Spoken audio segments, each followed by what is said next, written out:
अस्सलामु अलैकुम वरहमतुल्लाहि वबरकातुहू। इन्नल हम्दुलिल्लाह नहमदुहु व नस्तईनुहु व नस्तगफिरुह व नऊज़ु बिल्लाहि मिन शुरूरि अनफुसिना व मिन सय्यिआति अमालिना मन यहदिहिल्लाहु फला मुदिल्ल लहु व मन युद्लिल फला हादिय लहु व अशहदु अल्ला इलाहा इल्लल्लाहु वहदहु ला शरीका लहु व अशहदु अन्ना मुहम्मदन अब्दुहु व रसूलुहु। अम्मा बाद फ़इन्न खैरुल हदीस किताबुल्लाह व खैरुल हदी हदी मुहम्मदिन सल्लल्लाहु अलैहि वसल्लम व शर्रुल उमूरि मुहदसातुहा व कुल्लु बिदअतिन दलाला। मोहतरम सामीन इकराम, हाजरीन मजलिस, अल्लाह ताला हम सब को यहाँ जमा होने को कबूल फरमाए और हमारे गुनाहों को माफ़ करके जन्नतुल फिरदौस में आला मकाम दे। और अल्लाह ताला जज़ाए खैर दे हमारे शेख मोहम्मद हारून को, जो हमारे पीछे इतना मेहनत करते हैं। तो भाइयों, आज का जो उन्वान है दीनी और दुनियावी पढ़ाई के मुतालिक, तो हम लोग ध्यान से सुनेंगे इंशाअल्लाह, ताकि हम अपने परिवार को और ख़ुद भी उस लाइन पे ला सकें। और दीनी पढ़ाई और दुनियावी पढ़ाई यानी हम देखेंगे हदीस और कुरान से, ठीक है, यानी किस में कितना फ़ायदा है और लोग किधर जा रहे हैं। हमें इस प्रोग्राम से ये पता चलेगा कि लोग किधर जा रहे हैं और क्यों जा रहे हैं, ठीक है। तो हम लोग पूरा दलील के साथ आगे बढ़ेंगे इंशाअल्लाह। तो उन्वान से पहले कुछ एक दो कीमती बातें हैं आप लोगों के लिए। हमारी बदकिस्मती है ये कि हम तकियों पे रोते हैं, सजदों में नहीं। अगर सजदे में रोने वाले बन जाएं तो हमारे काम आसान हो जाएंगे, लेकिन हमें तो तकियों पे रोना आता है। लेकिन हमें दीन की अगर मालूमात होगी तो सजदों में रोएंगे ना। दूसरा यह है कि इज्जत की मोती पर अगर दाग लग जाए, इज्जत की मोती पर अगर दाग लग जाए तो सैकड़ों दरिया मिल जाएं तो उस दाग को नहीं धो सकते सिवाय अल्लाह के। अल्लाह से एक बार खुलूस दिल से आप तौबा कर लें तो अल्लाह के खाते में वो दाग भी मिट गया और ख़त्म हो गया। लेकिन बनी आदम के दिमाग से वो दाग कभी ख़त्म नहीं हो सकता है। आप पूरी दुनिया उसको लिख दें। मिसाल के तौर पे आपने कुछ गलत काम किया, ठीक है, गांव वालों को पता चल गया, ठीक है। अब पूरे गांव वालों को एक एक दुनिया इतनी प्रॉपर्टी दे दो कि भाई भूल जा, ले तो लेगा, लेकिन जब भी आपको देखेगा वो क्लिक करेगा बराबर, यानी दिमाग में टोच लगेगा कि ये आदमी यही बुरा काम किया था। लेकिन सामने वाले ने बोला कि पूरी दुनिया ले ले, लेकिन भूल जा, भूल सकता है नहीं। तो वही इज्जत के मोती पर अगर दाग लग जाए तो सैकड़ों दरिया मिल जाएं लेकिन उसे नहीं धो सकते। लेकिन अल्लाह के खाते में आप एक बार खुलूस दिल से तौबा करिए और दाग गया, गुनाह गया, सब उसके बराबर नेकी भी आ गई। तो जब हमें दीन का इल्म होगा तब ये काम कर सकते हैं। आइए उन्वान की तरफ बढ़ेंगे इंशाअल्लाह हम लोग। अक्सर उलमा जो है एक हदीस पेश करते हैं तकरीर से अक्सर पहले,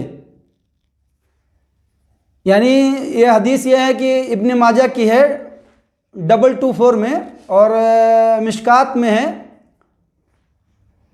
218 में, ठीक है। तो ये हदीस पेश करते हैं कि तलबुल इल्म फरीदा अला कुल्ले मुस्लिम। इसके रावी हैं अनस बिन मालिक रज़ियल्लाहु अन्हु। यानी रसूलुल्लाह सल्लल्लाहु अलैहि वसल्लम ने फरमाया कि इल्म सीखना हर मुसलमान पर क्या है, फ़र्ज है। ये हदीस बयान करना ही नहीं चाहिए, ये बिल्कुल ज़ईफ़ है। एक मुहद्दिस ने किसी ने यानी उसको सही कह के फिर वापस रुजू किए इस हदीस को। और आप देखेंगे कि मैं एक दो लोगों को पकड़ लिया, मतलब एक आदमी को तो वो कहा कि भाई हाँ ये हदीस बयान करने लायक नहीं है, इस पर तहकीक हुई है ना। और हमारे शेख मोहम्मद हारून साहब ने इस हदीस के ऊपर पूरा एक दिन लगाया है तकरीबन, और तकरीबन हर फिरके के लोग इस हदीस को पेश करते हैं। तलबुल इल्म फरीदा अला कुल्ले मुस्लिम, हर मुसलमान पे इल्म का सीखना फ़र्ज है। ये हदीस ना पेश करें, कोई और चीज़ लाएं। हदीस कुरान में और बातें हैं, लेकिन इसको लाना सही नहीं है। आगे बढ़ेंगे इंशाअल्लाह हम लोग। अफसोस ये है कि हम लोगों में सबसे बड़ी कमी यह है कि हम लोग मौलाना लोगों को तनख्वाह बराबर नहीं देते हैं। सबसे बड़ी जो कमी है कि हम अपने बच्चों को दीनी लाइन से नहीं जोड़ते हैं, सबसे बड़ी कमी हम लोग की। तनख्वाह बहुत कम देते हैं इसलिए कि हम लोग अपने बच्चों को दीनी लाइन से नहीं जोड़ते हैं। तो ये बहुत बड़ी कमी है, बहुत बड़ी कमी है। अक्सर लोगों को सोना यानी हीरा और सोना और चांदी परखने की तमीज़ नहीं है। ठीक है, बिल्कुल उसकी तमीज़ नहीं है। जबकि यानी दीन इस्लाम का उसूल ये है कि हीरा मौलाना हैं, कारी हैं, मुफ्ती हैं, उलमा हैं, ये हीरा है। लेकिन हमने जब उल्टा समझ लिया है तो कहाँ से कामयाबी मिलेगी? हमने उल्टा समझ लिया है तो कहाँ से कामयाबी मिलेगी? यानी एक प्राइमरी टीचर को तनख्वाह कितनी है? तकरीबन 1 लाख या 80,000 या 70,000 इस तरह के तनख्वाह हैं। आजकल तो 50 तो एकदम आम है, जो 5वें दर्जे को बच्चे को पढ़ाते हैं बहुत थोड़ा सा मेहनत करके। सही है? और आप बताएं मौलाना मौलवी की तनख्वाह, आप लोग बताएं, आप बताएं। 8,000 10,000 और अभी बोझ समझते हैं, आप बताएं। 4,000 5,000 देते हैं। बहुत पाए का आलिम होगा तो 20,000 15,000, कोई मुफ्ती कारी होगा तो। और अगर अंग्रेजी टीचर बहुत बड़ा मैथ का अगर होगा या MD PhD का अगर कोर्स देता होगा आखिरी क्लास का, तो 1.5 2 लाख रुपए और भी होंगे। तो ये किसकी कमी है? यानी हमने हीरा को मट्टी समझ लिया और मट्टी को हीरा समझ लिया। गलती किसकी है? हम लोगों की है। बहुत बड़ी कमी है ये हमारी। इसलिए हम लोग अपने बच्चों को दीनी लाइन से नहीं जोड़ते हैं। यानी एक ट्यूशन के लिए आता है कोई लड़का, बच्चों को ट्यूशन कराता तो 1-2 हज़ार यूं ही दे देते हैं। और यहाँ अभी 2-3 साल पहले 3-3 हज़ार तनख्वाहें थी मौलवियों की, अब 1-2 हज़ार बढ़ी है। जो ट्यूशन में हम देते हैं अंग्रेजी टीचर को, वो बेचारे महीना भर पूरा ड्यूटी देते हैं तो उतना नहीं पाते हैं। तो हमने उल्टा समझा कि नहीं समझा? यानी हमें तमीज नहीं है कि कौन हीरा है, कौन मट्टी, कौन चांदी, कौन सोना है। तो दीन का इल्म नहीं होगा तो यही हाल होगा। वो दिखता है भाई, बनी आदम क्या करता है? जो जाहिर दिखता है ना उसी के पीछे भागता है। दुनिया दिखती है, दुनिया के पीछे भागता है। भाई अब अंग्रेजी टीचर जो बच्चों को तालीम देगा, उससे डॉक्टर बनेगा, इंजीनियर बनेगा, MD बनेगा, ये बनेगा। हाँ, इसलिए हमने उसको बढ़ावा दिया हुआ है। हम बल्कि इसका उल्टा जब तक नहीं करेंगे ना, तब तक कामयाब नहीं हो सकते। तो हम लोग यानी जो हमारे करीब हों मौलाना मौलवी, कोशिश करके उनकी तनख्वाहें ज़्यादा से ज़्यादा करवाएं। इंशाअल्लाह कोशिश करेंगे हम लोग अपने से और दूसरों को बातें बता के सिखा के कि यही असल है, यानी दीन का तालीम। जबकि दुनियावी पढ़ाई हराम नहीं है, कुरान में भी है और हदीस में भी है। अल्लाहुम्मा रब्बना आतिना फिद दुनिया हसनतम व फिल आखिरति हसनतम व क़िना अज़ाबन्नार। यानी अल्लाह मुझे दुनिया की भलाई दे और आखिरत की भलाई दे और हमें जहन्नम से बचा।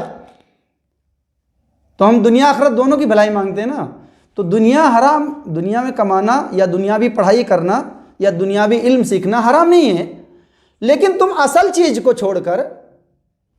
को छोड़कर इसके पीछे जाओगे तो हो गया ना गलत, अपनी ज़िंदगी बर्बाद कर रहे हैं। तो यही है मेन कि फ़ायदा नहीं है, यानी उलमाओं को जो तनख्वाह मिलती है उनका गुजर बसर होता है बस, बाकी ना वो ज़मीन खरीद सकते हैं उस कमाई से और ना कुछ काम ऐसा कर सकते हैं खास, ना बराबर उनका घर होता है। चलिए हम आगे उन्वान की तरफ बढ़ेंगे इंशाअल्लाह। सबसे पहले कुरान की दलील है, जो कुरान नाजिल हुआ सबसे पहला अल्फाज औज़ु बिल्लाहि मिनश शैतानिर रजीम बिस्मिल्लाहिर रहमानिर रहीम इक़रा बिस्मि रब्बिकल्लज़ी खलक़। ये सूरह अलक़ की पहली आयत है और 5 आयतें उतरी थी रसूलुल्लाह सल्लल्लाहु अलैहि वसल्लम पर। कितनी? 5 आयतें उतरी थी। तो पहला क्या है? इक़रा, ऐ मोहम्मद सल्लल्लाहु अलैहि वसल्लम पढ़िए अपने रब के नाम से। क्या है? अपने रब के नाम से। तो सबसे पहले कुरान जो नाजिल हुआ सबसे पहला अल्फाज क्या है? पढ़ने का है। तो यहाँ दुनियावी का नहीं है, अपने रब के नाम से पढ़िए और कुरान पढ़ाया जा रहा है। तो अगर हम ये चीज़ छोड़कर दुनियावी में लग जाएंगे तो कामयाबी मिलेगी? मिलेगी? वो दुनिया तक रहेगी। जबकि हमें अपने बच्चों को ऐसे स्कूल में डालना चाहिए कि दीन और दुनियावी दोनों पढ़ाई होती हो। ऐसे हैं मदारिस, कोई कहे नहीं है तो ये तो झूठ बोल रहा आदमी। ऐसे मदारिस हैं कि अंग्रेजी भी है, हिंदी भी है और अपनी कुरान और हदीस की मालूमात यानी मीडियम लेके दोनों को साथ में चलते हैं। तो ऐसे मदारिस में हम अपने बच्चों को डालें, कम से कम हमारा अकीदा मजबूत हो जाए, यानी दीन इस्लाम को किस तरह समझेंगे, पहले वो, बाद में दुनियावी पढ़ाई। लेकिन हमने उल्टा करके रखा है भाई। 95% लोग उल्टे करके रखेंगे, नहीं करके रखेंगे? आप लोग बताएं भाई, आप लोग साथ देंगे तो तकरीर करने में मजा आएगा। यानी मैं अगर बात गलत कहूँगा तो आप मेरे से सवाल जवाब कर सकते हैं, लेकिन मैं जो रेंज बता रहा हूँ वही है। परसेंट में कुछ कम ज़्यादा हो जाता है। हमने उल्टा समझ के रखा है, मेरा बेटा अमेरिका जाएगा, मेरा इधर जाएगा, MD बनेगा, PhD करेगा, ये करेगा, वो करेगा, वकील बनेगा, यही है ना। तो यहाँ देखिए कुरान में सबसे पहले क्या है? पढ़ने का हुक्म है। पढ़िए अपने रब के नाम से, यानी दीनी मामलात का सबसे पहले पढ़िए। उसके बाद देखेंगे हदीस एक बुखारी की है। मोहम्मद सल्लल्लाहु अलैहि वसल्लम ने फरमाया, ये इसके रावी जो हैं, अन उस्मान बिन अफ़्फ़ान रज़ियल्लाहु अन्हु अन नबी सल्लल्लाहु अलैहि वसल्लम क़ाल खैरुकुम मन तअल्लमल कुरान व अल्लमह। इसका तर्जुमा ये है, बुखारी की हदीस है भाइयों, कि तुम में से, ये किसने कहा? रसूलुल्लाह सल्लल्लाहु अलैहि वसल्लम ने कहा कि तुम में सबसे बेहतर वो है कि जो कुरान सीखे और सिखाए। अब इस तरह के अल्फाज दुनियावी पढ़ाई के लिए है कि दुनियावी सीखो और ये इस तरह का है अल्फाज?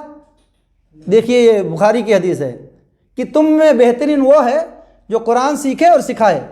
उसमें और भी दीनी मामलात आते हैं। तो हमें देखिए ऑफर मिल रहा है, खुशखबरी मिल रही है कि सबसे बेहतर वो है, सबसे बेहतर जो रसूलुल्लाह सल्लल्लाहु अलैहि वसल्लम ने कह दिया, वो बात गलत नहीं हो सकती है। तो इससे ये पता चलता है कि दीनी मामलात में पीछे नहीं रहना है भाई। सहाबा भी, जैसा उस्मान गनी रज़ियल्लाहु अन्हु थे, बहुत मालदार थे, लेकिन उस माल को अच्छे से इस्तेमाल किए। इन माल कमाना हराम नहीं है, ऐसा होता तो रसूल सल्लल्लाहु अलैहि वसल्लम मना कर देते ना। और भी कितने गए हैं मालदार, तो माल कमाना नहीं, माल कमाने के बाद दीन इस्लाम पे कायम रहना, साबित कदम रहना, वो एक नंबर चीज़ है। लेकिन 98% लोग फिसल जाते हैं माल आने के बाद, गुरूर, घमंड और दुनिया ऐश आराम। ठीक है, तो गरीब लोग ज़्यादा याद करते हैं अल्लाह ताला को। तो बुखारी की हदीस हमने सुन लिया कि तुम में से बेहतरीन वो है जो कुरान सीखे और सिखाए। मैं ये महसूस किया है कि दीनी मालूमात जो है, मैंने ये महसूस किया है कि दीनी मालूमात जो है बहुत फ़ायदा देती है। जब भी मुझे कोई चीज़ मालूम पड़ता है तो उसकी अहमियत मेरे दिल में बस जाती है।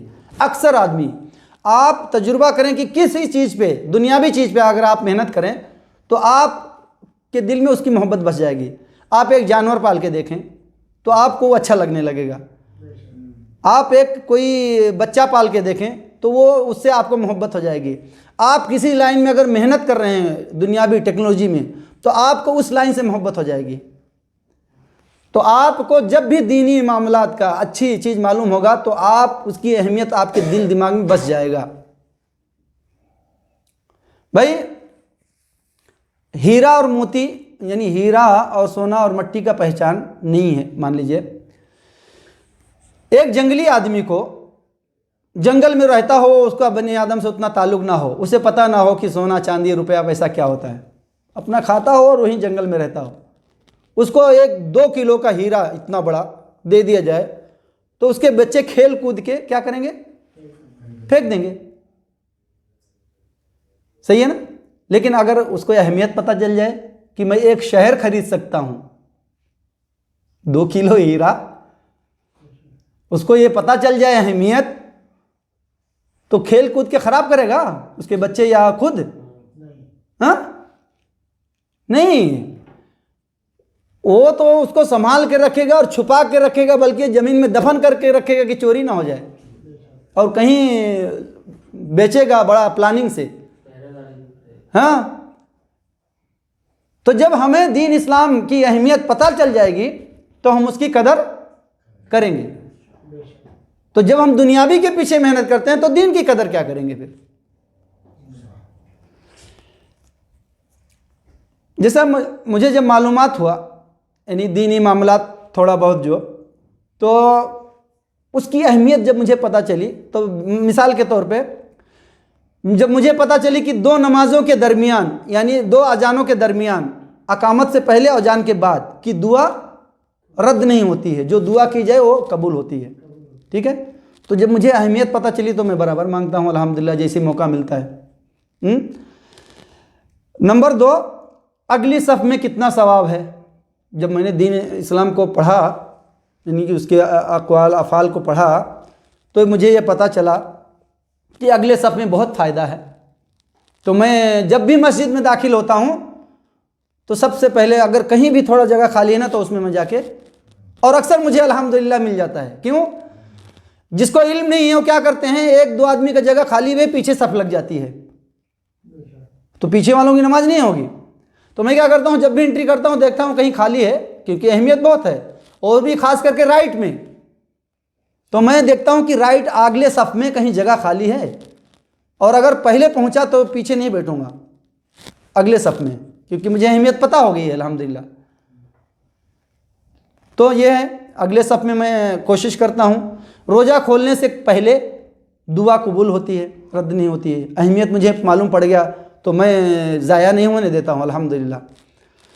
दूसरा, बारिश उतरते वक्त की दुआ कबूल होती है। तो जब से मुझे पता चला अल्हम्दुलिल्लाह जैसी बारिश होती है, मैं 1-आध बार कभी नागा गया होगा, नहीं तो मैं मांगता ही मांगता हूँ थोड़ा सा उसके छींटे भी बदन पे पड़े और आप हाथ उठा के दुआ मांगें जब बारिश नाजिल हो। हाँ, ये सब हदीस के वाक़यात हैं, जिसको ज़रूरत रहेगी मैं हदीस दे दूँगा इंशाअल्लाह। ये अपनी मतलब मैं अपना जो महसूस कर रहा हूँ वो बता रहा हूँ आप लोगों को, जो उसकी अहमियत जो दीन की मालूम पड़ी है। रात के आखिरी पहर में अल्लाह ताला ज़मीन के वाले आसमान पे आ जाता है, ऐलान करता है कौन है बीमार, बुखारी मुस्लिम की जैसे, कौन है फ़कीर जिसको गनी बना दूँ, कौन है मुसीबत हाल जिसकी मुसीबत दूर कर दूँ। तो जब मुझे पता चल गया, अगर फजर से पहले उठता हूँ तो मैं उठने के बाद की दुआ पढ़ के सबसे पहले कोशिश करता हूँ कि यही मांगूँ अल्लाह से जो भी अपनी परेशानी, क्योंकि मुझे अहमियत पता चल गई है मुझे, या मुझे ये पता चल गई है कि मजलूम की बद्दुआ, उसके आह से बचो। अल्लाह और उस आसमान और ज़मीन के दरमियान में कोई पर्दा नहीं होता है इस मजलूम की बद्दुआ का, आह का।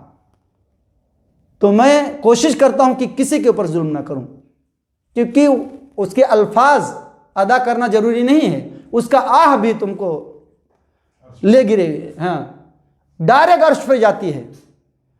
तो ये मुख्तसर मैं आप लोगों को बताया हूँ कि मजलूम की बद्दुआ या ये जो गिनाया हूँ, तो जब आपको अहमियत पता रहेगी तभी इसका फ़ायदा उठाएंगे।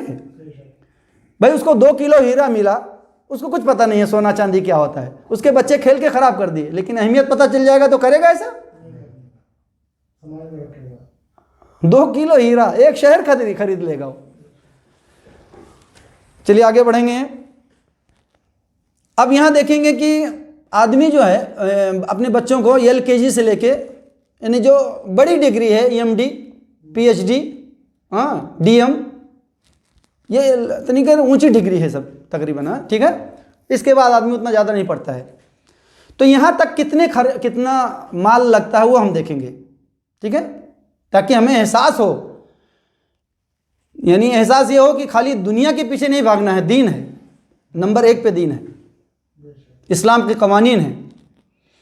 तो LKG से लेके यानी नर्सरी से लेके MD PhD डॉक्टर बनने तक ये डिग्री कब मिलती है? 30 और 35 साल के बीच में मिलती है।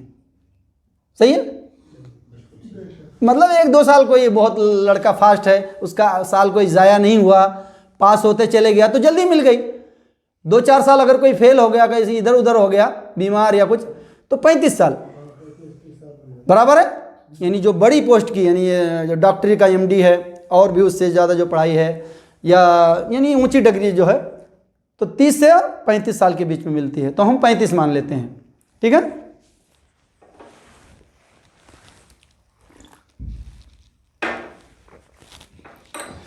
तो ये 35 साल में कितना खर्च हुआ? तकरीबन 2 करोड़ रुपया लगता है। 2 करोड़ रुपया लगता है उसको नौकरी मिलने तक। नौकरी मिलने के लिए भी माल देना पड़ता है। 2 करोड़ तक लग जाता है MD PhD करने के लिए, जो पूरा नर्सरी से लेके हैं जो खर्च हुआ उसका। तो ये 2 करोड़ रुपया जो है 6 करोड़ में बदल जाता है जब वो डिग्री लेके निकलता है। और नौकरी पे अब आज से शुरू हो गई मेरी नौकरी, या मेरा अस्पताल शुरू हो गया, तो उस 2 करोड़ की वैल्यू कितनी हो गई? 6। मिसाल के तौर पे मेरे वालिद ने बचपन में मेरे लिए मान लीजिए 1 लाख रुपए की ज़मीन खरीद ली, तो 25 साल के बाद कितनी हो जाएगी? 50 लाख की तो हो जाएगी ना। तो भाई 2 करोड़ जो पैसे लगे हैं हमारी पढ़ाई में, वो कहाँ से आए? वो हमारा रास माल यानी पूंजी है ना। सही है? तो अब उसकी वैल्यू कितनी हो गई? 6 हो गई, बराबर है कि वहीं पड़ी रहेगी।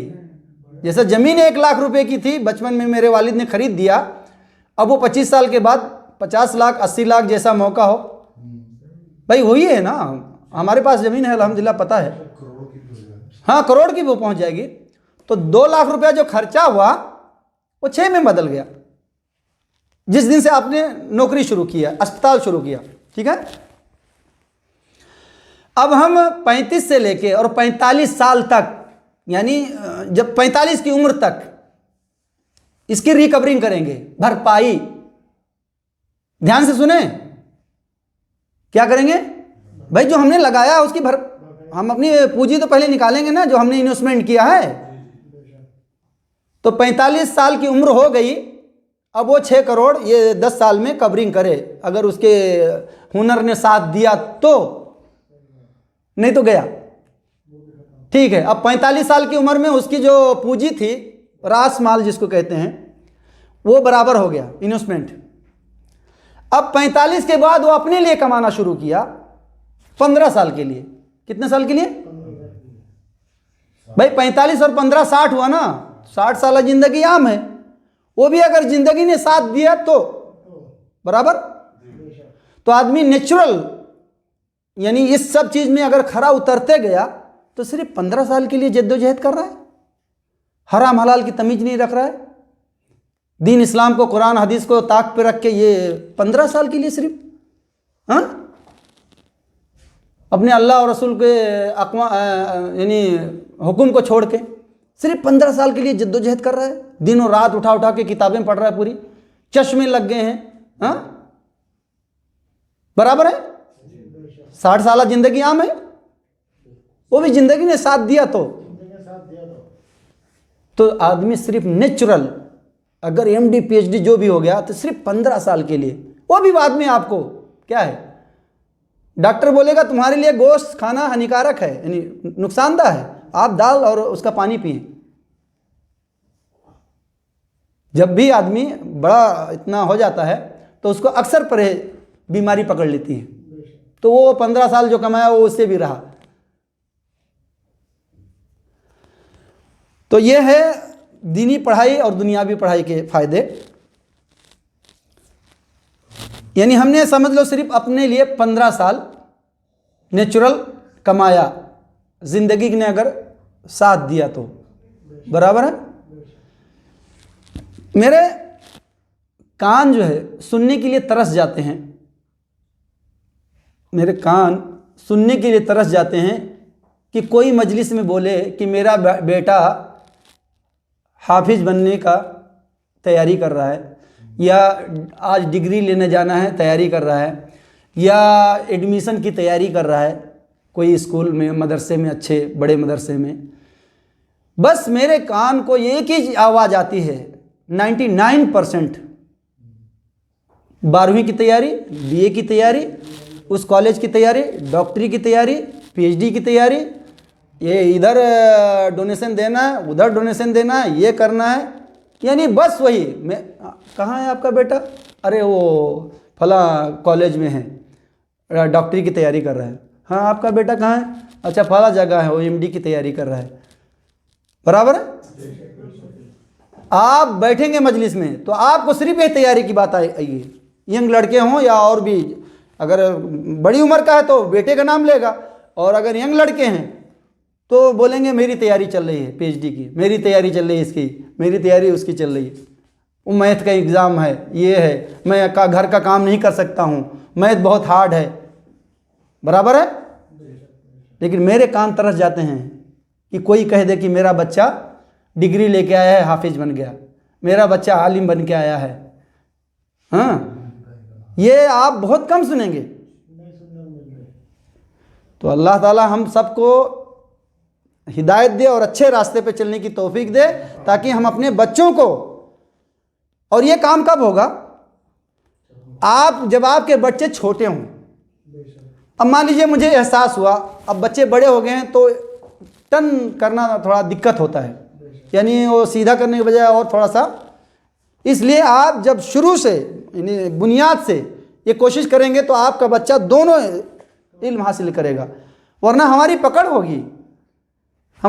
होगी कि पैसे के लिए तूने अंग्रेजी पढ़ाया, पैसे के लिए तूने हिंदी पढ़ाया, 3-4 हज़ार रुपये मौलाना की तनख्वाह इसलिए तूने नहीं पढ़ाया। भाई कहो ये क्या है? औज़ु बिल्लाहि मिनश शैतानिर रजीम, बिस्मिल्लाहिर रहमानिर रहीम, व अस्सिर्रु कौलकुम औ इजहरु बिही इन्नहु अलीमुम बिज़ाति सुदूर। ये सूरह तबारकल्लज़ी का है। आप चाहे जाहिर करो और चाहे छुपाओ, अल्लाह तुम्हारे दिलों से जानता है। यानी कुरान की इस आयत में है कि अल्लाह तुम्हारे दिलों से जानता है। तो हमारा दिल खूब जानता है कि हम क्यों पढ़ा रहे हैं अंग्रेजी, हमारा दिल खूब जानता है कि अमेरिका और इधर उधर क्यों भेजते हैं। दुनियावी पढ़ाई पढ़ाएं आप, हराम नहीं है, ना मैं कह रहा हूँ हराम है, ना कोई कह रहा है हराम है, लेकिन असल चीज़ को गायब करके दुनियावी पढ़ाई पढ़ाना ये मुश्किल है। आइए एक हदीस सुनेंगे इंशाअल्लाह हम लोग। अल्लाह जज़ाए खैर दे, थोड़ा ठीक से सुने, हो सकता है फिर आगे तकरीर लेट हो जाए।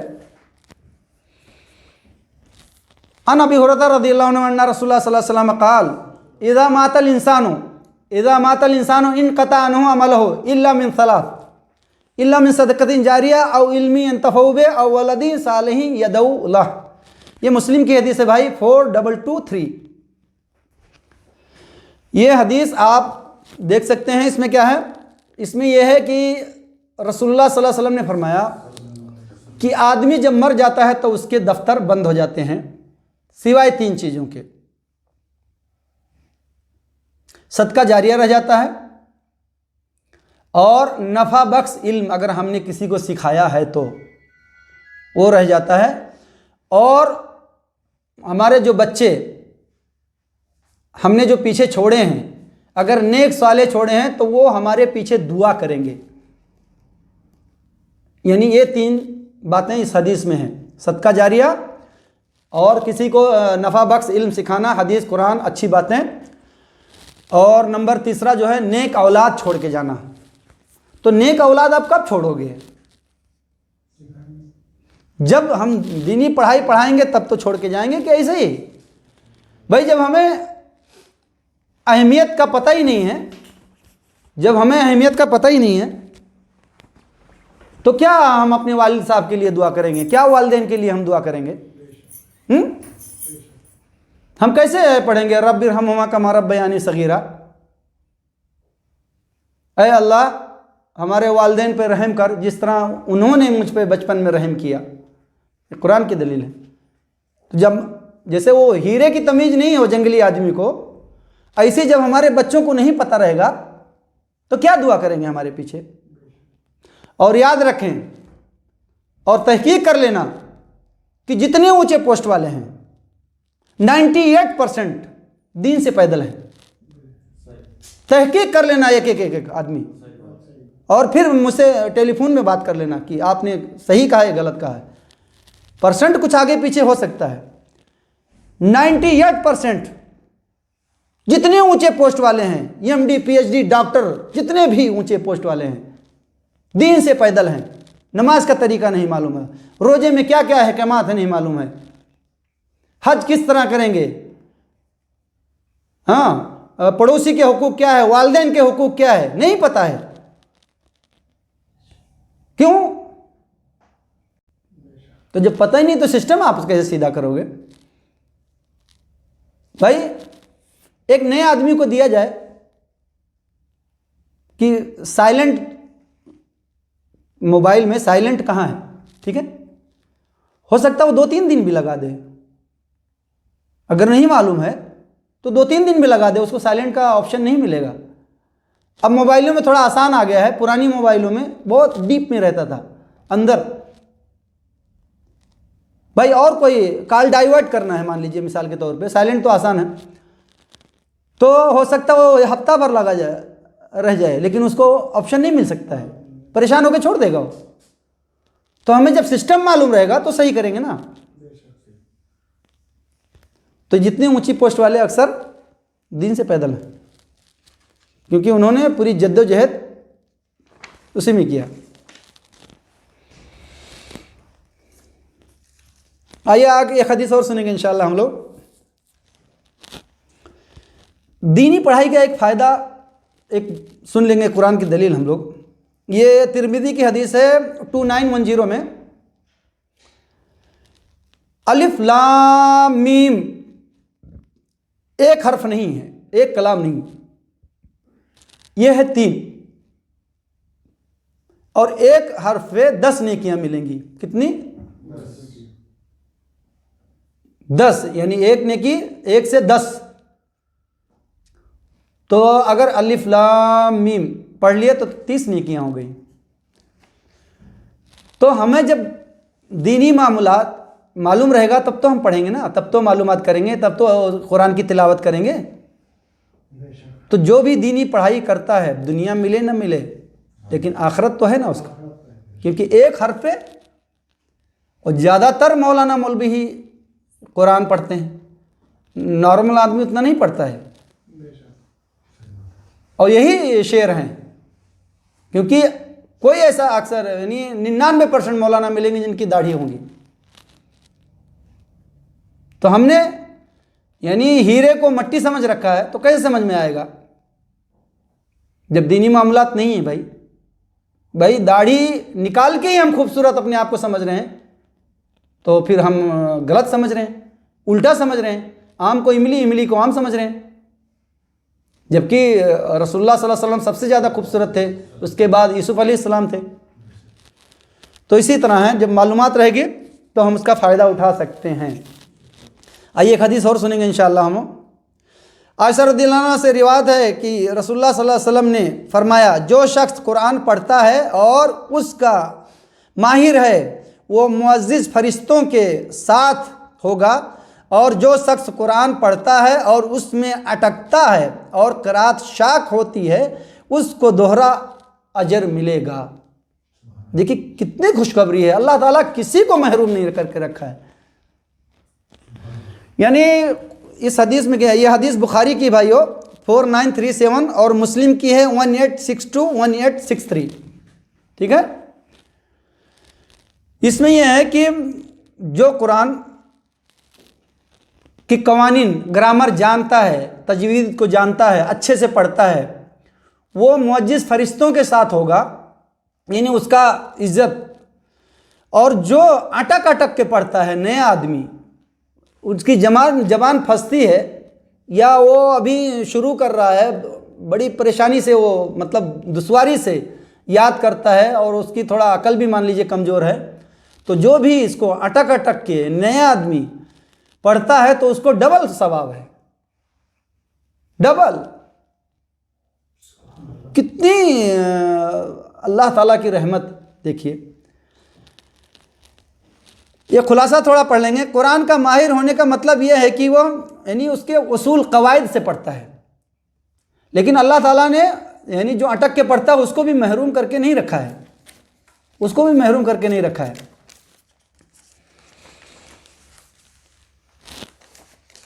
और कुछ लोग क्या कहते हैं, भाई मैं अटक अटक के पढ़ता हूँ तो मैं कैसा याद करूँगा, ये है वो है। देखिए डबल डबल सवाब है भाइयों। तो हम यानी कुरान जो नहीं जानते हैं वो कोशिश करें कि पढ़ें। एक हदीस हम लोग सुनेंगे इंशाअल्लाह, तिरमिजी की है 2915। नबी अकरम सल्लल्लाहु अलैहि वसल्लम ने फरमाया, कुरान क़यामत के दिन पेश होगा, बस कहेगा कि ऐ मेरे रब, उसे यानी साहब कुरान को जोड़ा पहना, यानी जोड़ा पहना, तो उसे करामत, इज्जत और शराफत का ताज पहनाया जाएगा। ताज यानी बहुत ऊंची क्वालिटी का लोगों के सामने पहनाया जाएगा। फिर वो कहेगा, कौन कहेगा? कुरान कहेगा क़यामत के दिन। और ये सही हदीस है बिल्कुल। कहेगा ऐ मेरे रब, यानी दोबारा कहेगा, फिर वो कहेगा ऐ मेरे रब, उसे और दे, तो उसे करामत का जोड़ा पहनाया जाएगा, फिर और एक लिबास पहनाया जाएगा। वो फिर कहेगा ऐ मेरे रब, उससे राजी हो जा और खुश हो जा। ये कुरान कहेगा किसके लिए? अपने पढ़ने वालों के लिए। मान लीजिए आप पढ़ते हैं तो आपके लिए कुरान सिफारसी होगा क़यामत के दिन, और ये सब सिफारिश करेगा, ये जो गिनाए हैं मैंने। फिर कहेगा कि आए मेरे रब, उससे राजी और खुश हो जा, तो वो उससे राजी और खुश हो जाएगा। कौन? अल्लाह, कुरान पढ़ने वाले से। ठीक है, खुश हो जाएगा। उससे कहा जाएगा, यानी अल्लाह कहेगा पढ़ता जा और चढ़ता जा, यानी कुरान को पढ़ता जा और चढ़ता जा सीढ़ियाँ, जहाँ तेरा पढ़ना ख़त्म होगा वहीं तेरा घर। ये कुरान पढ़ने वालों के लिए ये है। और एक हदीस है, यानी मुस्लिम की है 1874 में, मोहम्मद सल्लल्लाहु अलैहि वसल्लम को यह फरमाते हुए सुना कि कुरान पढ़ा करो, क्योंकि वो क़यामत के दिन असहाब कुरान का सिफारसी बनेगा। यानी कुरान पढ़ने वाले के लिए सिफारसी होगा। कुरान अगर सिफारसी हमारा करे तो पट होना ही नहीं है। हाँ, रसूलुल्लाह सल्लल्लाहु अलैहि वसल्लम अगर हमारी सिफारिश कर देंगे तो वो बदलना नहीं है, और उसी के लिए सिफारिश करेंगे जो खरा उतरेगा, जिसके अमाल पे रसूलुल्लाह सल्लल्लाहु अलैहि वसल्लम की मोहर लगी होगी। तो हम लोग अपने बच्चों को कुरान पढ़ाएं और सिखाएं और दीनी मदारिस में दाखिल करें। हाँ, और दीनी दुनियावी दोनों पढ़ाएं। और जिसके अभी आने वाली नस्ल यानी बच्चे पैदा हों, पोता या पोती या जो भी हों, तो कोशिश करें जो मैंने तकरीर में बताई है उसी के मुताबिक आप दीन और दुनियावी दोनों पढ़ाई में बराबर, और इसको आगे रखें दीनी पढ़ाई को। ठीक है ना? तो भाइयों हाथ उठाएं कि कौन कौन अपने बच्चों को या अपने जो छोटे हैं उनको दाखिल करेगा इस लाइन के मदरसों से, ताकि हमारे मरने के बाद वो दुआ करें। हदीस आई थी ना मुस्लिम की कि नेक औलाद छोड़ के जाना। तो नेक औलाद कब छोड़ोगे? जब दीनी तालीम रहेगी और मालूमात की फ़ायदा मिलता है आपकी यानी अहमियत पता चल जाए जिस चीज़ की, तो वो आप बखुशी और यकीन के साथ करेंगे। मैं अपनी बात बता रहा हूँ, जिस चीज़ का मुझे पता चल गया है तो मैं टाइम मिलता तो वो चीज़ उस तरह अमल करता हूँ अल्हम्दुलिल्लाह, क्योंकि अहमियत पता चल गई है। और ये भी अल्हम्दुलिल्लाह तहकीक गौर फिक्र से पता चल गया है कि जन्नत है, जहन्नम है, और कब्र का अजाब है, और क़यामत बर्पा होगी। तहकीक में गौर फिक्र में अल्हम्दुलिल्लाह अल्हम्दुलिल्लाह इतना मुझे मालूम हो गया कि हज़ारों % गारंटी है, कोई शक नहीं है इसमें। तो भाइयों, हम लोग इंशाअल्लाह जिस तरह आप लोगों ने सुना है उस तरह अपने बच्चों को और ख़ुद भी उस तरह दीनी मामला तकरीरें सुने और किताबें पढ़ें, वाक़ियात पढ़ें। हाँ, और ये जो बयान में कोई अगर हदीस या कुरान की दलील में कुछ ऊंच नीच अगर हुआ है तो इससे ऊंची अगर किसी को दलील मिलती है वो अपना अमल कर ले, मेरी भी इस्लाह कर दे। और गलती तो बनी आदम से होती है, जो मेहनत करता है गलती तो उसी से होती है। निकम्मों की ज़िंदगी तो ऐब निकालने में चली जाती है। भाई गलती किससे होती है? जो काम करता है, मेहनत करता है। निकम्मों किससे क्या गलती होना है? उनका तो यही है भी दूसरों का ऐब निकालना, उनकी ज़िंदगी पूरी चली जाती है। तो भाई अगर कुछ गलत है तो मुझसे कहो, दूसरों से नहीं। इस्लाह मेरी ही होनी है, दूसरे की नहीं। तो बारकल्लाह फ़ीकुम, जज़ाकुमुल्लाह खैर, व सल्लल्लाहु वसल्लम अला नबीना मोहम्मद। सुब्हानकल्लाहुम्मा व बिहम्दिका, अशहदु अल्ला इलाहा इल्ला अंता, अस्तगफिरुका व अतूबु इलैक।